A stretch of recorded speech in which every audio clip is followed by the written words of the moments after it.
Salut à tous, on continue avec Tintin en Amérique.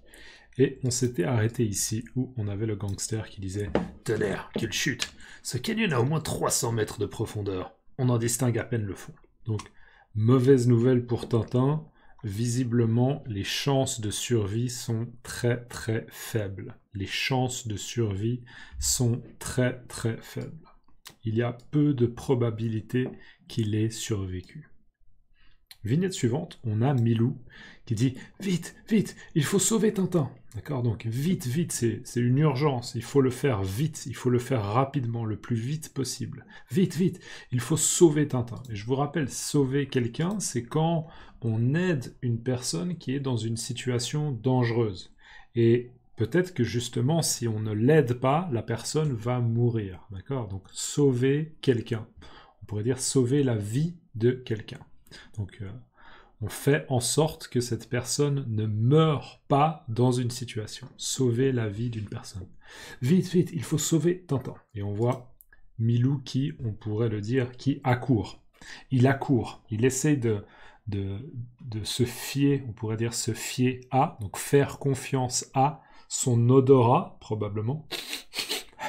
Son odorat, mais aussi à son ouïe, parce qu'il a entendu des coups de feu. Il a entendu des coups de feu. Donc il essaye de se fier à son odorat et aussi il essaye de se fier à son ouïe. Il essaie de faire confiance en son sens, enfin, en ses sens, de faire confiance à ses sens. Vite, vite, il faut sauver Tintin. Et là, il arrive en fait sur la scène du drame. D'accord, la scène du drame, parce que ce qui s'est passé est dramatique, Tintin est tombé, Tintin a fait une chute, et voilà le gangster qui s'exprime. On le voit là de dos, d'accord, on voit ce dos, il est de dos, on le voit de dos, et on voit là, d'ailleurs, une des parois du canyon qui est en effet très très escarpée, on le voit, donc un endroit dangereux. Voilà qui est réglé. Ce petit blanc-bec ne me mettra plus jamais des bâtons dans les roues. Voilà qui est réglé. Ce petit blanc-bec ne me mettra plus jamais des bâtons dans les roues. Et Milou qui dit « Que regarde-t-il ? J'ai peur de comprendre. Tintin serait-il tombé dans ce précipice ?» Alors, déjà, le gangster, il dit quoi ? Il dit « Voilà qui est réglé. » Voilà qui est réglé, ça veut dire « ça, c'est fait. » D'accord ? J'ai terminé mon travail. J'avais plusieurs choses à faire, j'avais plusieurs tâches, ce qu'on appelle des tâches. C'est des étapes différentes, des choses à faire, des tâches. Donc c'était une des tâches, c'était se débarrasser de Tintin, tuer Tintin. Donc là il dit voilà, ça c'est fait. Ok ? Voilà qui est réglé. Ce petit blanc-bec. Alors c'est quoi un blanc-bec ? Je vous l'ai préparé. Un blanc-bec, on dit blanc-bec pour une personne qui est jeune et qui est inexpérimentée. Donc ça veut dire qu'elle n'a pas d'expérience. Mais ça a un petit peu la connotation une personne naïve et aussi une personne arrogante. Donc là, en fait, le gangster considère que Tintin, c'est un homme jeune, c'est un jeune homme qui n'a pas d'expérience dans la vie et il est un peu arrogant, je pense. Donc c'est pour ça qu'il utilise le mot « ce petit blanc-bec ». Okay, ce petit blanc-bec. Je vous répète, une personne jeune et inexpérimentée, naïve, arrogante. Ce petit blanc-bec ne me mettra plus jamais des bâtons dans les roues. Alors c'est quoi des bâtons ? Bon, imaginez ça. Ça c'est un porte-mine, d'accord ? C'est pas un bâton. Mais imaginez si ça c'était du bois. D'accord ? À la base, c'était une branche. Imaginez un arbre. Et là, on a des branches. D'accord ? Et il y a une branche qui est tombée. Une branche d'arbre. D'accord ? On est dans une forêt.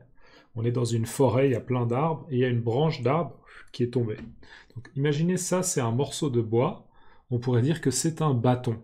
D'accord ? C'est un long morceau de bois. C'est un bâton. Un bâton. Un long morceau de bois. Et c'est quoi l'expression « mettre des bâtons dans les roues » ? Alors déjà, il nous faut le mot « roue ». Les roues, c'est ce qui permet à une voiture de rouler. Vous démarrez une voiture, une voiture, elle a 4 roues. D'accord ? Un quad a aussi 4 roues. Un scooter a 2 roues. Une moto à 2 roues. Un poids lourd a des fois, je crois, 6 roues, ou des fois peut-être 8 roues. D'accord, les roues. Et donc, les roues, imaginez un vélo, d'accord, imaginez un vélo, les roues du vélo, il y a un axe, il y a le centre, et il y a des rayons. Des rayons, d'accord. Si ça, c'est l'axe du vélo, il y a des rayons. D'accord. Et mettre des bâtons dans les roues, c'est une expression qui est assez visuelle. C'est une expression qui est assez visuelle, parce que si la roue, elle tourne, et que vous mettez un bâton dans la roue, eh bien, il y a un moment où ça va bloquer. D'accord. Là, j'ai mis un bâton dans la roue, elle tourne, et il y a un moment où ça va bloquer. Donc, si vous êtes en train de faire du vélo et que quelqu'un prend un bâton et vous met le bâton dans la roue, il y a un moment où vous êtes bloqué, d'accord? Vous ne pouvez plus avancer. Donc, c'est une expression qui est très, très visuelle. En fait, mettre des bâtons dans les roues, ça veut dire empêcher quelqu'un de faire quelque chose. Ça veut dire essayer de ralentir quelqu'un ou de l'empêcher de faire quelque chose. Empêcher de faire quelque chose, ça veut dire qu'on fait en sorte que cette personne ne fasse pas quelque chose. Par exemple, un gangster, imaginons que ce gangster veut tuer Milou, et bien vous, peut-être que vous allez empêcher ça. Vous allez dire non, non, ne tuez pas Milou. D'accord? Empêcher quelqu'un de faire quelque chose. Donc c'est ça. Mettre des bâtons dans les roues, souvent, c'est négatif, et ça veut dire que si une personne nous met des bâtons dans les roues, ça veut dire que cette personne est désagréable avec nous parce que, par exemple, on veut travailler et à cause de cette personne, on ne peut pas travailler. D'accord? Ou bien on veut réussir dans un projet et il y a une personne qui nous met des bâtons dans les roues. Donc on n'arrive pas à avancer dans le projet. Voilà, c'est une expression. Donc voilà qui est réglé. Ce petit blanc-bec ne me mettra plus jamais des bâtons dans les roues. En gros, ça veut dire que Tintin ne va plus pouvoir avoir une mauvaise influence sur le business, d'accord, de cet homme qui est un gangster. Voilà qui est réglé. Ce petit blanc-bec ne me mettra plus jamais de bâtons dans les roues. Et là, Milou dit « Que regarde-t-il ?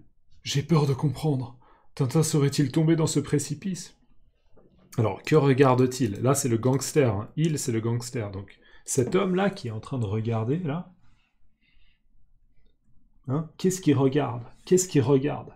Et il dit, j'ai peur de comprendre. Là, en fait, ce que dit Milou, c'est, j'ai l'impression que l'hypothèse que je fais, c'est-à-dire l'hypothèse que Tintin est tombé, que Tintin a fait une chute, est probablement juste. C'est probablement une hypothèse qui est juste. Donc, j'ai peur.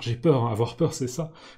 J'ai peur de comprendre. C'est-à-dire, si mon hypothèse est juste, eh bien, c'est une terrible nouvelle. D'accord? Non, Tintin est mort. Que regarde-t-il? J'ai peur de comprendre. Tintin serait-il tombé dans ce précipice? Et là, serait-il tombé, c'est en fait techniquement ce qu'on appelle du conditionnel passé. D'accord? Serait-il tombé? Serait-il tombé? C'est-à-dire un temps généralement qu'on utilise pour faire une hypothèse. D'accord? Le conditionnel en général c'est fait pour... En tout cas on peut l'utiliser pour faire des hypothèses. Donc Tintin serait-il tombé dans ce précipice? Et juste, un précipice c'est quoi? Un précipice c'est justement un vide. D'accord? Un vide. Là. Un vide, mais un vide important. On ne parle pas de 1 mètre, 2 mètres, 3 mètres. D'accord? On parle de 50 mètres, 100 mètres, 300 mètres. Ça, c'est un précipice. Généralement, l'idée de précipice, c'est que une chute peut être mortelle. Moi, c'est ce que je dirais, comme ça, juste au niveau intuition. Donc, Tintin serait-il tombé dans le précipice? Et en fait, ça, c'est l'hypothèse de Milou. D'accord? Donc, que regarde-t-il? J'ai peur de comprendre. Tintin serait-il tombé dans ce précipice? Et on va enchaîner.